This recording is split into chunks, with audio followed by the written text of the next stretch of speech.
আজ গণেশ চতুর্দশী, সেই জন্য সকাল থেকেই তোড়জোড় শুরু হয়েছে।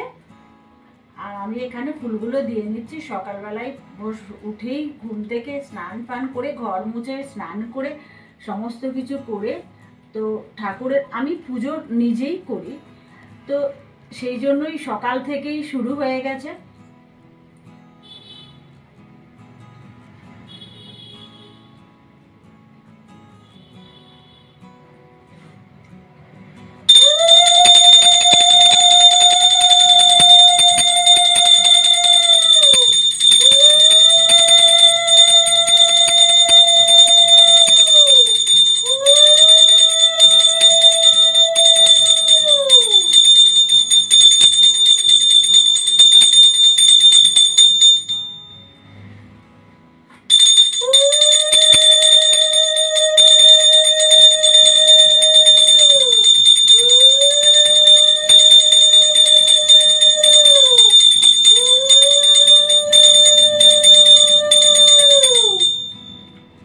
আমি ডেলি যাদের পুজো করি, যে সমস্ত ঠাকুরদের দেখতেই পাচ্ছ, আর ঠাকুরগুলো সব আমি পাথরের, আমি সুন্দরভাবে পরিষ্কার করেছি।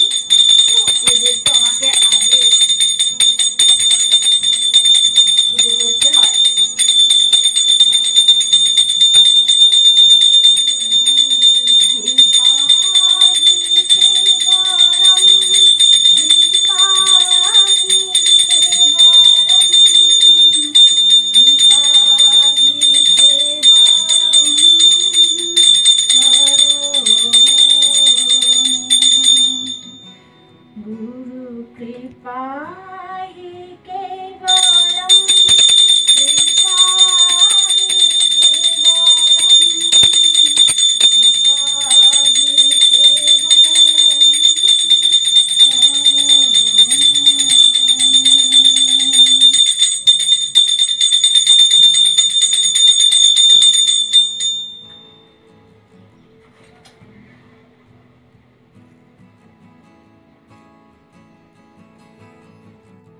আমি সকালবেলা উঠেই এখানে জানো, কালকে আমি এই লাড্ডুগুলো আনিয়ে রেখেছি, কারণ সকালবেলা উঠে না মিষ্টির দোকানে কিছু পাওয়া যায় না, যেহেতু গণেশ পুজো।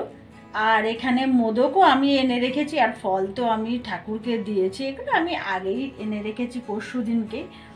আর এখানে এগুলো সব আমি কালকে রাতে এনে রেখে দিয়েছি।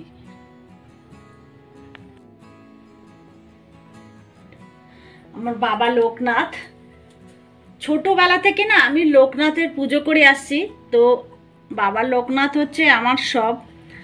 আর এখানে শিব ঠাকুর, আর এখানে রাম ঠাকুর। রাম ঠাকুরের ভক্ত হচ্ছে আমার শ্বশুর বাড়ির সবাই, সেই জন্য আমি রাম ঠাকুরেরও পুজো করি। আর এই দুটো মূর্তি আর এই শিব ঠাকুর, এইগুলো আমি এনেছিলাম জানো চিতপুর থেকে।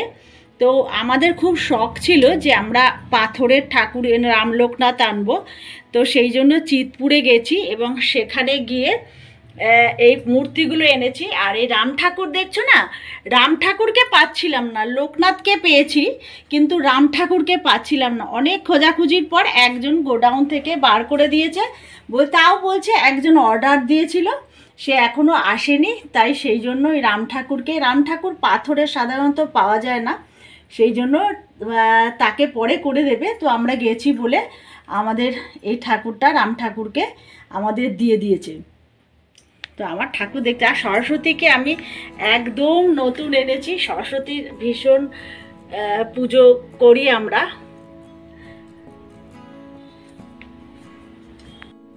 আমার দুটো গোপাল দেখতে পেয়েছো, এই গোপাল হচ্ছে আমার ছেলের যখন পুজো হয়েছিল তখন এই গোপাল আমি এনে পুজো করি। আর এটা আমার শাশুড়ি মা পুজো করতেন, সেই জন্য শাশুড়ি মার গোপাল, মানে আমার বর এর জন্য শাশুড়ি মা এটাই করেছিল, কিনেছি, বসিয়েছিল, প্রতিষ্ঠা করেছিল। আর এই ঠাকুরকে আমি নিয়ে এসে আমি পুজো করি, দুটো গোপালেরই পুজো করি, শাশুড়ি মারটাও আমি পুজো করি, আমার গোপালেরও আমি পুজো করি। আর বজরং বলি, আর এটা বুঝতেই পারছে এটা হচ্ছে তোমার জগন্নাথ দেব, পুরী থেকে এনেছিলাম।